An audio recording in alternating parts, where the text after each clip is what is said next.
You're listening to the Be Better Off Show by Kelly+Partners. Well, welcome to the Be Better Off Show, where we bring you fantastic Australians who have an amazing story that can help you be healthier, wealthier, and wiser. And today's guest, Jarrod Rawlins, is the senior curator at Mona in Tasmania. It's a real privilege to have you here with us this morning, Jarrod. How are you? I'm good. Thanks, Brett. Thanks for having us. But it's good to be here. Well, I really appreciate you joining us, and not just you, but you and your panda in multiple forms and your beautiful deer. There's animals everywhere down here. It's terrific. Now, I always love to start, and at Kelly+Partners, we really believe, you start with a person.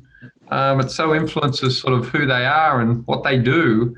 Can you share with us, where did you grow up and what was your educational background, family background, and how did you come to being involved, I guess, in art and art as an industry?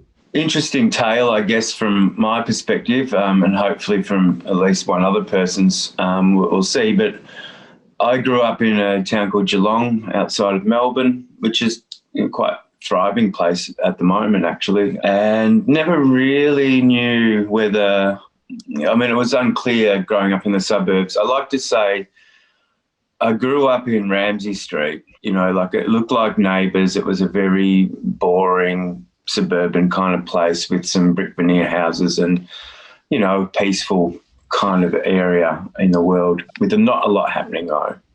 And so the path to being involved in the arts, especially at the level of which I've been involved, was certainly not present there and unclear. So how it happened was really by happenstance more than anything, I guess, and just about doing things rather than actually having a plan. My parents certainly weren't involved in the arts in any way. Nobody in my family had been. And I was just always, I think since I was a kid, I was triggered by art itself. I went to art classes when I was 10 and, wanted to learn to draw. I'm terrible, actually, probably one of the worst artists that's ever lived myself. But the art itself was always a draw card for me. And so a disastrous secondary school period. I don't even think from memory, I didn't finish secondary school.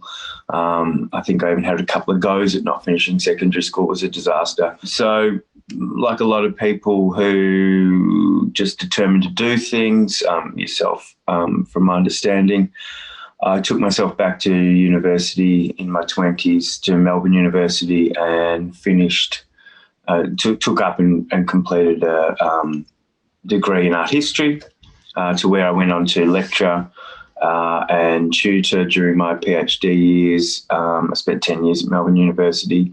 Probably one of the most important and special things I've ever done was getting education in art history. And so it just sort of all happened from there. Did your PhD, Jarrod? What was your PhD in? I never, again, to continue my tale, I never finished the PhD. I actually got caught up in teaching. I got more excited about talking than I did about writing, and I just kept talking and never actually finished the writing. I was writing a PhD was on an Italian artist called Maurizio Cattelan, and it was an interesting tale at the time, but incomplete to this date. But I have no desire to go back and complete that part of the education.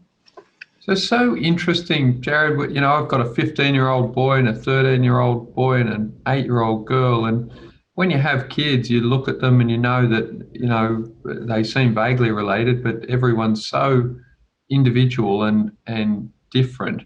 One of the other guests we had on last year has gone on to have this tremendous career in running a wildlife park and wildlife conservation, and he left school at 14 years and 9 months and just started doing it. Why is it, education to me is really interesting. It's got such power to open opportunities, but why is it that you think you were so disengaged with secondary school? The privilege we have in today's world, let me call it 2021 for sake of a better title, is the information we have available to us. And I'm a voracious reader. I never stop reading. If I'm not talking, I'm reading or I'm sleeping. It's one of those three things.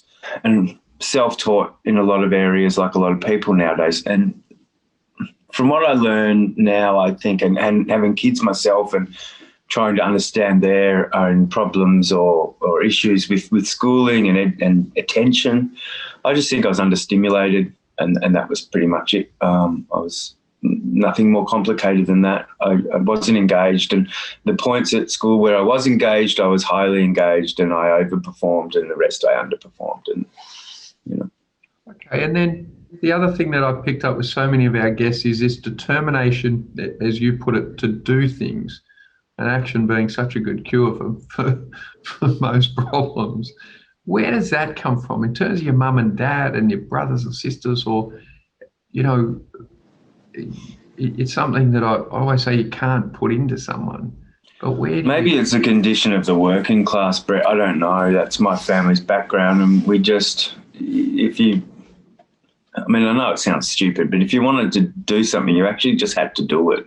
Yeah. No one was going to do it for you. It wasn't going to appear in front of you. And if you didn't do anything, then nothing was ever actually going to happen, quite literally. You were just going to sit there. So I think it was a condition of my environment. If I think about evolution, I think about Darwin or whatever. This was an environmental thing where I had to do things, otherwise nothing was going to happen. So you get into Melbourne University. It's so great to hear that was a really formative experience. How do you get to, okay, art history is this thing I want to study, early 20s? Did somebody point you at it? Did you have a mentor, or was there, because a lot of people feel locked out of those institutions because they don't know where to go. How did you stumble into that? I'd been involved.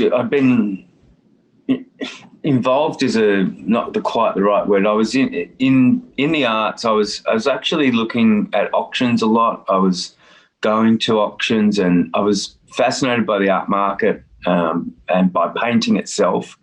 So it was leading in from my this love of painting, 20th century painting and 19th century painting, following the art market in Australia, going to auctions, studying what was, why were people at Sotheby's or why were they at Christie's, and, just watching and trying to learn what that was all about.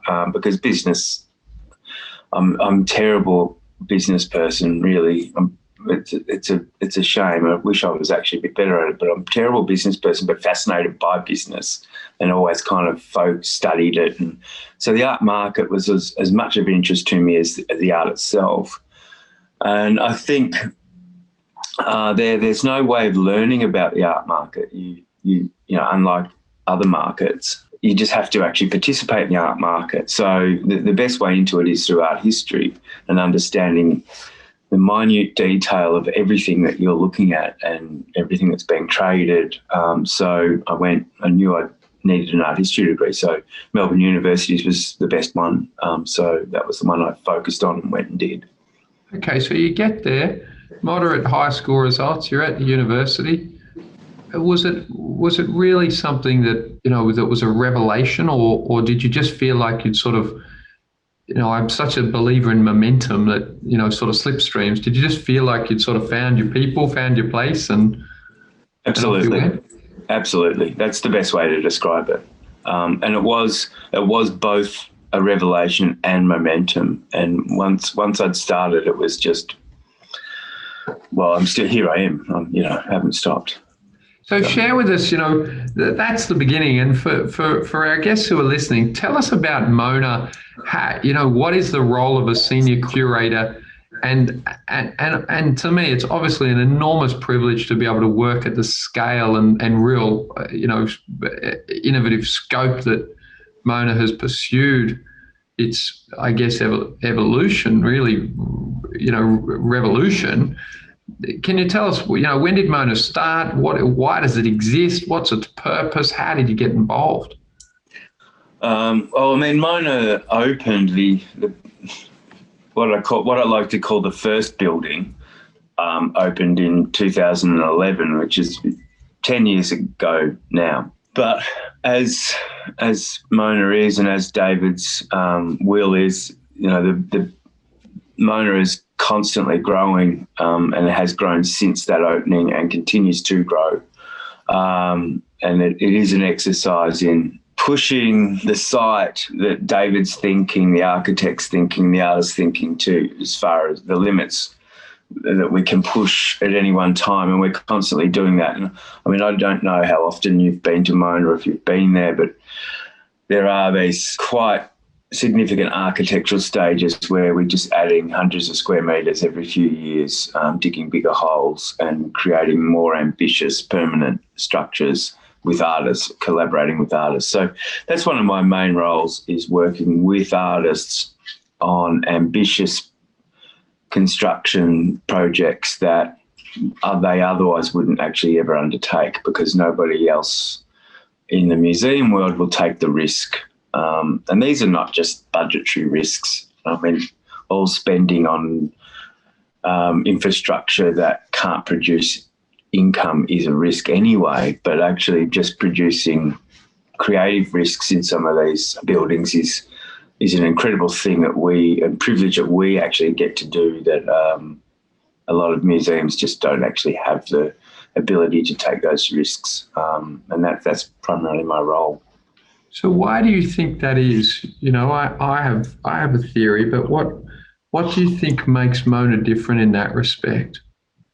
We don't have a board. So David Walsh is very much engaged and making the decisions and driving the agenda. And it's a single vision with a single person who wants to take risks and achieve certain things. So tell us about David Walsh, founder, a little bit, I guess, for our audience, to give some context. You know, who is this person? Where does he come from? And what are the vibrations like up close and personal? Yeah, he's fun. We have a good time. David is, working class boy from the suburbs of Hobart, who spent a lot of time locked up in libraries as a kid, reading every book from cover to cover and hiding in the corner and learning everything there is about the world, and to go on to become a talented mathematician who turned that around into a gambling business that has become quite successful, I think is the term. And out of his success, David has said a number of times he wanted to give back to the community as much as he could from his life of earning money without actually having to do a great deal. So he's doing a great deal in putting it back and spending a lot of time and energy and money on contributing. He wanted to build a museum. He had a museum before what we call Mona existed, but it was a small, boring museum that looked like a museum, a small one that you would find. The interest to a few specialists in the world, and this thing is grown into something that fascinates and interests people without them even realising. They come and leave bewildered and excited, and they come back.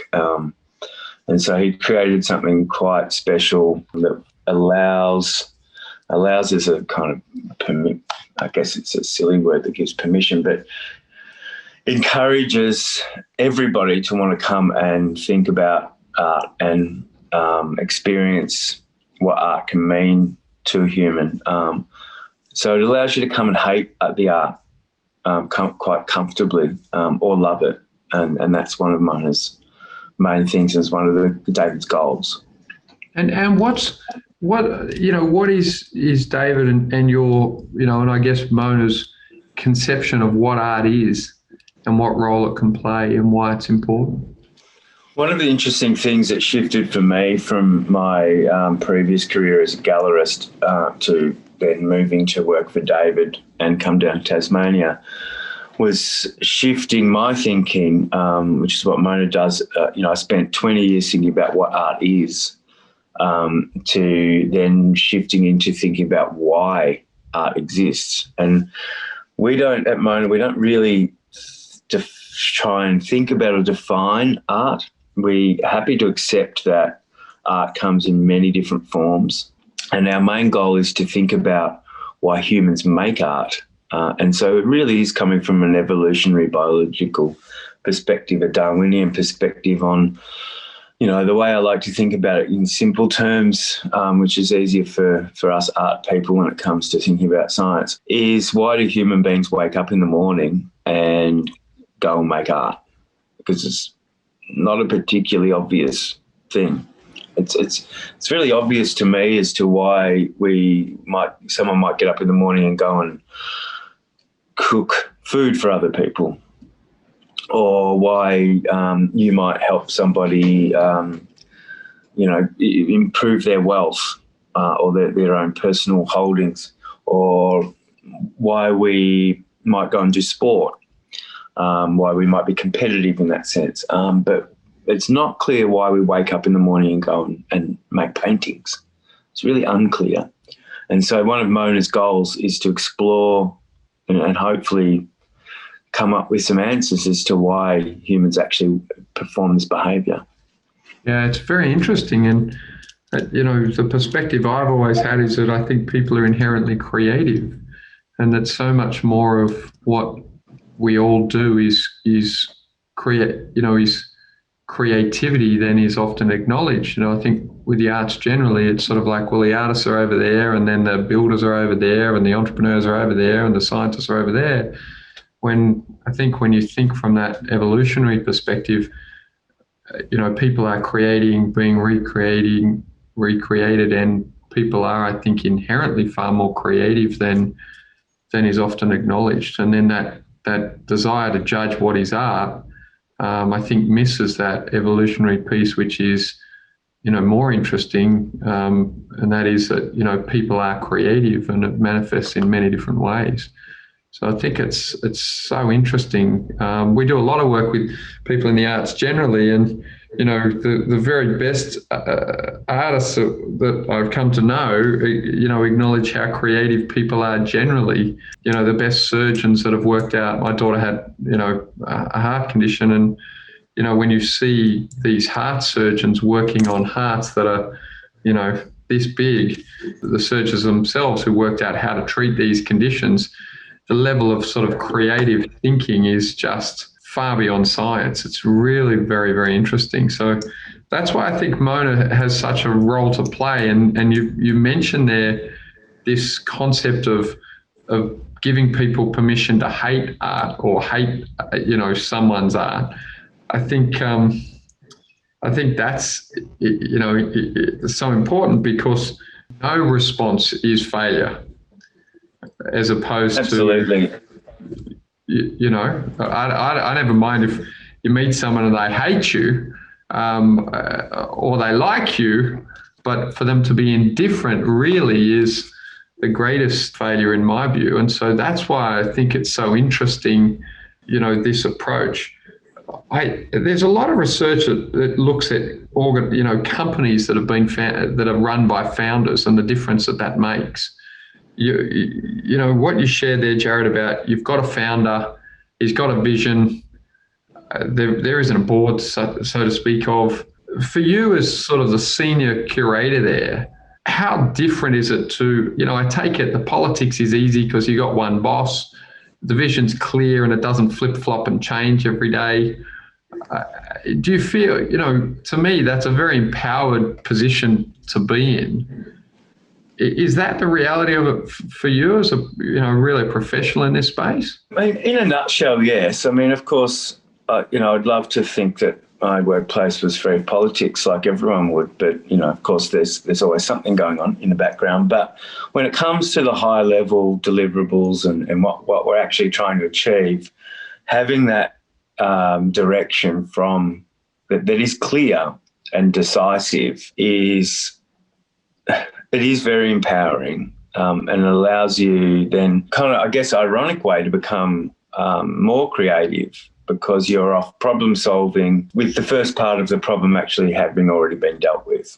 This is what we're going to do, and this is how I think we'd like to do it. And so these are decisions that boards and large groups can get bogged down into and become indecisive, and in fact flail and end up with things that I can think of that don't excite me. Just sort of mediocre, just sort of in the middle.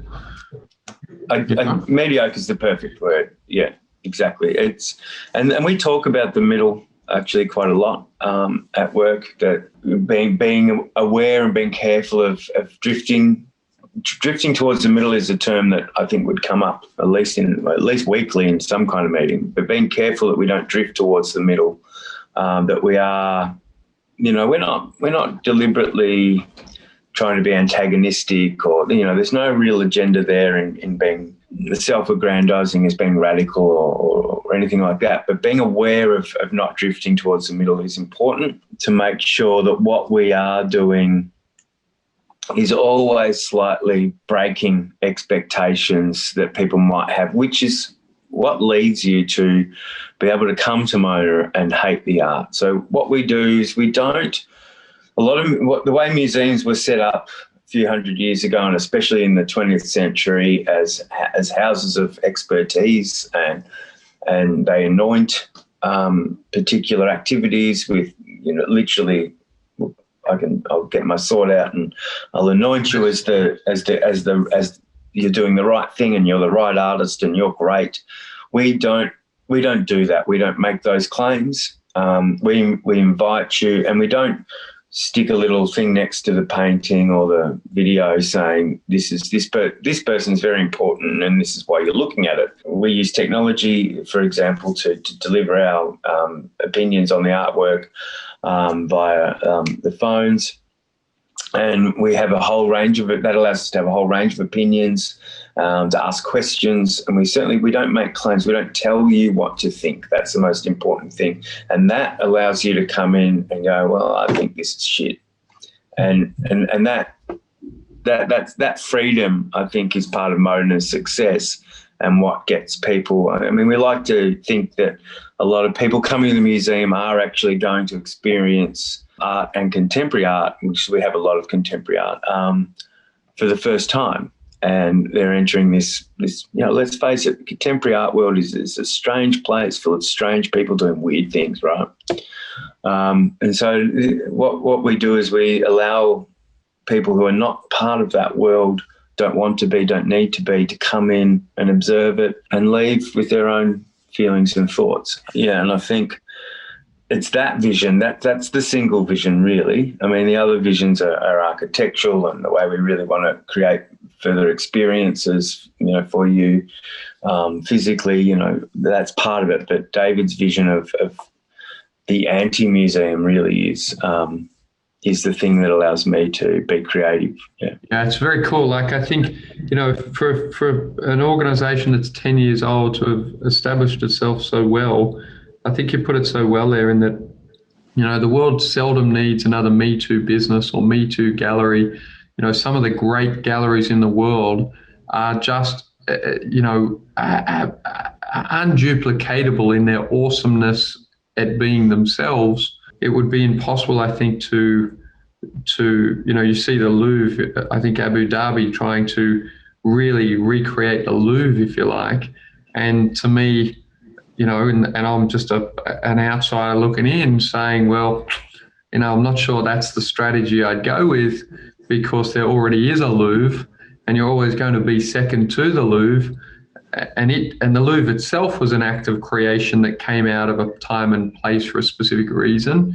And so, this idea of, Tasmania it does have its own character, its own uniqueness in terms of how it fits into Australia. So in terms of the place of this gallery, I think that's really interesting.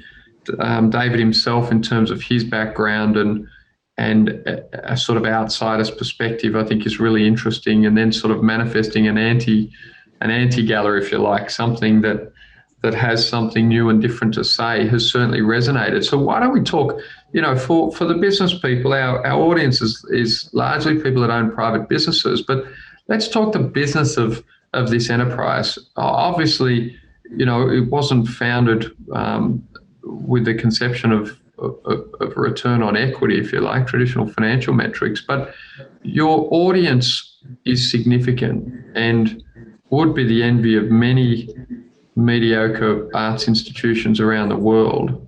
What are the numbers these days, Jarrod, and what do you put that down to at a commercial level? The numbers are good. The numbers have grown. The graph has consistently grown since opening 10 years ago. I think we just pre-COVID, we were just heading in over the 400,000 visitors a year mark. So that's a few million people through in a decade. And look, from memory, we just reopened a museum after closing for 8 months. And the numbers actually have been really amazingly great, considering the travel restrictions, of course. So, there's so many things we could put it down to. I think there's ultimately a fascinating story behind the museum, which is David Walsh. And, the art is key and important. The architecture is also key and important. But I think it's this story of this guy that's slightly mysterious and fascinating, and, he's like a famous nerd. And I think that gets people to get on the plane. And also combined with that story of the founder, the idea that there is something that is actually, I use the term world class, which makes me uncomfortable because I'm not particularly provincial, but that's the way journalists like to describe it. So I'll use it. On this island in the middle of nowhere at the bottom of the world, and I think that fascinates people as well. And I used to come to Tasmania before Mona, and so I have my own reasons for coming here that a lot of people don't share. But this amazing museum is actually something that is quite easy to want to come to see. It's not, you don't have to put on a backpack or trudge through mud for a few days to experience this thing in Tasmania. You can get a ferry and a bottle of champagne and go and have a 3-course lunch. It's quite an incredibly pleasant and amazing place to come and visit. And those people who have been also know, and I think this is the success and this is how the marketing works, is that once you have been, you can't actually describe how fun it is and what's actually happening here on this site. And so that traditional word of mouth of people saying you've got to go and see it actually is the success. I think it taps into, Jarrod, like I think the Australian psyche generally, likes a rebel, likes an outsider, doesn't like pretension, I think is quite modernist in its outlook and is quite open to change and new experiences. Yeah, absolutely. And it's that lack of pretension that I think is what attracts people. Attracts people, what I mean is makes people comfortable and makes them want to come. And I guess the Australianness of it, there's a bar every 100 metres, I always say at Mona. There's somewhere to eat every 150 metres. And it's about coming and relaxing and not having this heightened experience where you feel you have to behave in a particular way. You don't walk into the Met in New York and grab a tinny on your way past the reception before you go and have a look at the Damien Hirsts. Whereas at Mona, which is interesting, right? Because like Damien Hirst is a real fuck you artist. Mm. And so often these very modern artists are being put in institutions where the tone of the staff is very elitist. I think makes many people feel very uncomfortable when you take, your kids there. I've got one child who really loves his art, but he's we call him an oddball. He's a really wonderful kid, but it's sort of like, don't step there, don't touch there, don't cough, don't be loud, don't do this. So it's almost like a don't institution. And we love galleries, and we've been to, we go to any city, we go to every gallery, and we always have. But I've, in trying to take a kid who loves his art into, and is very much, an arty kid, they're almost, well, they certainly feel like anti-arty places. They feel much more comfortable to attend in your best suit and tie, and that just has never made any sense to me.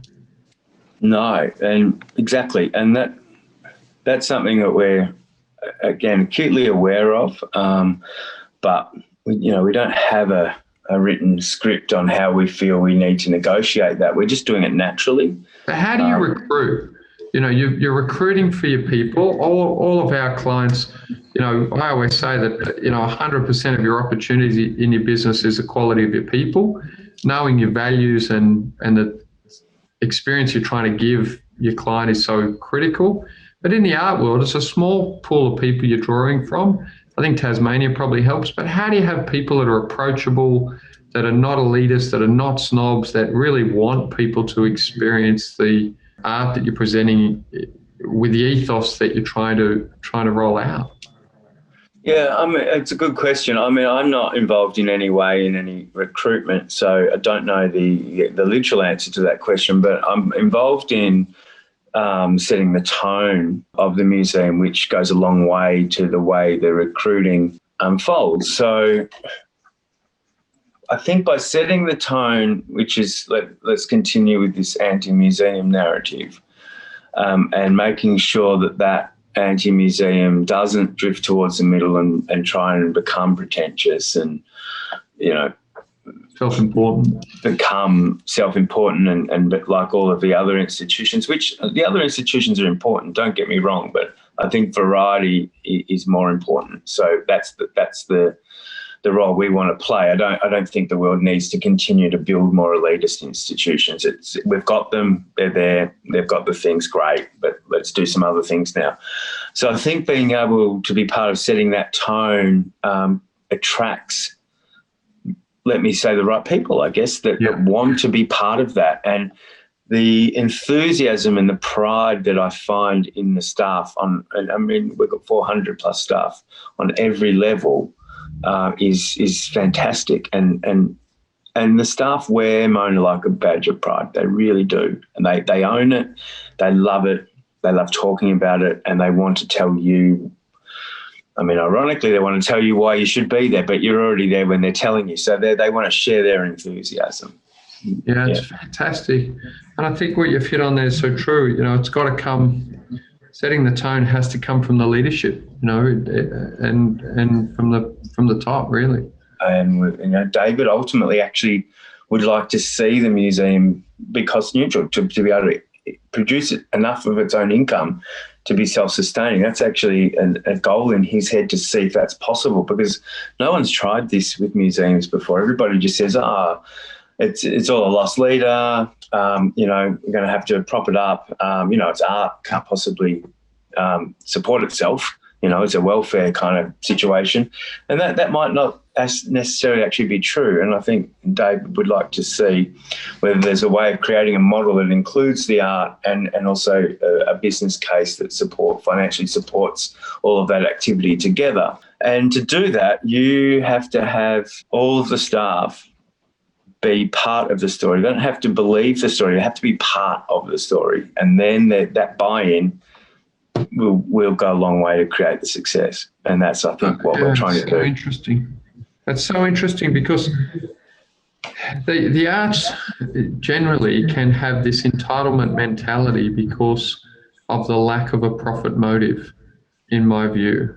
Because unlike everyone else in the economy, there tends to be a lot of people involved in the industry that think that somehow the public purse owes it a living, which I've always found odd as a conception, notwithstanding acknowledging the contribution that the arts makes, but so does the local heart surgeon, right? He makes a fair sized contribution as well, and isn't expecting a bonus from all of us or whatever. I think that this idea that you could build something that people want to support, that they want to see have a long-term viable and sustainable future, I think is interesting. And, the way I've thought about profitability in a business is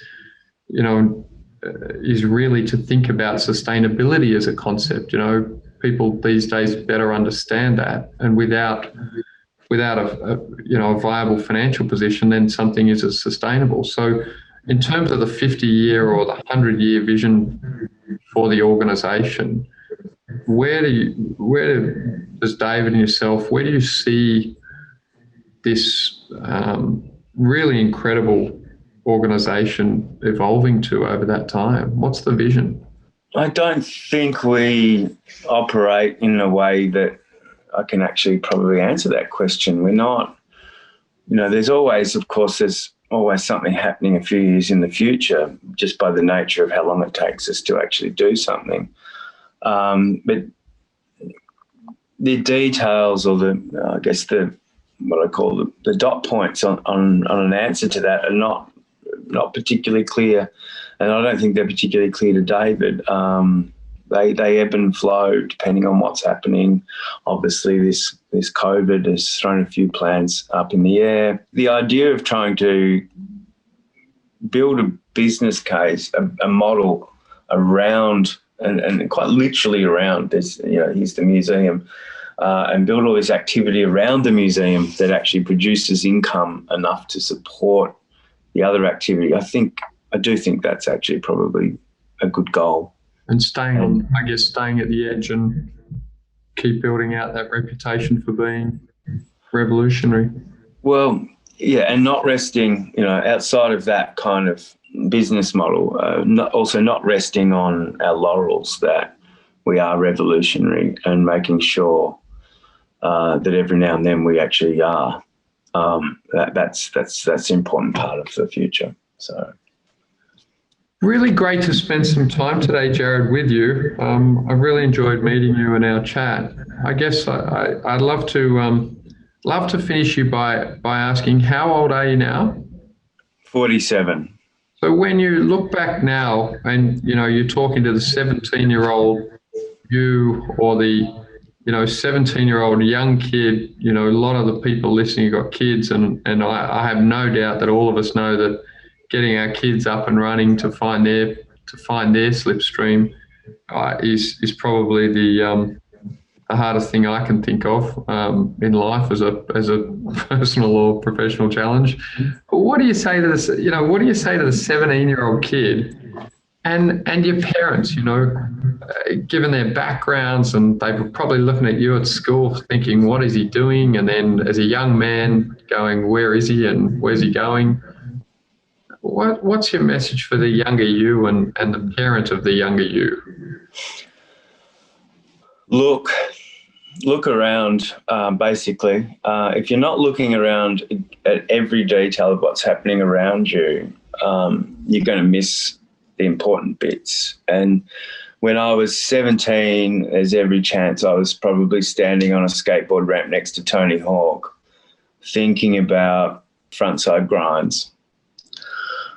Small detail, but the big detail is looking around and going, okay, well, this Tony Hawk guy is doing his thing, and that's turning out quite well for him. How and why is that happening? Sure, and a lot of it's got to do with luck, admittedly, but by looking around at the people around you and making every person an example and a mentor, you're going to pick up a few clues for yourself. And then be tenacious. That's it, pretty much. Do not ever stop. And I think tenacity and observance for me are the two most important things. It's a great place to end. And, I think a tremendous message for all of us. Jarrod, thank you so much for your time today. I've really enjoyed meeting you. I want to commend Mona to any one of our listeners. Now, we've all been locked down doing this COVID thing, doing the COVID rap in 2020. And, with any luck, we'll be able to move around Australia at least. And so to anyone out there that was thinking, where can I go? What can I do? Go to Tasmania, go to the front desk, ask for Jarrod. He has told me that he'd love to give you the personal tour. And it's what he normally does for any Kelly+Partners client that turns up. But no, in all seriousness, really tremendous opportunity for Australians to stay local and go and see something that I think is frankly mind-blowing. Congratulations, Jarrod. Really enjoyed our time together today. And thank you so much for making the time. No, thanks, Brett. It was my pleasure. It was fun. And as I like to say, have a great day. Thanks for listening to the Be Better Off Show. If you enjoyed this episode, don't forget to rate and review on Apple Podcasts.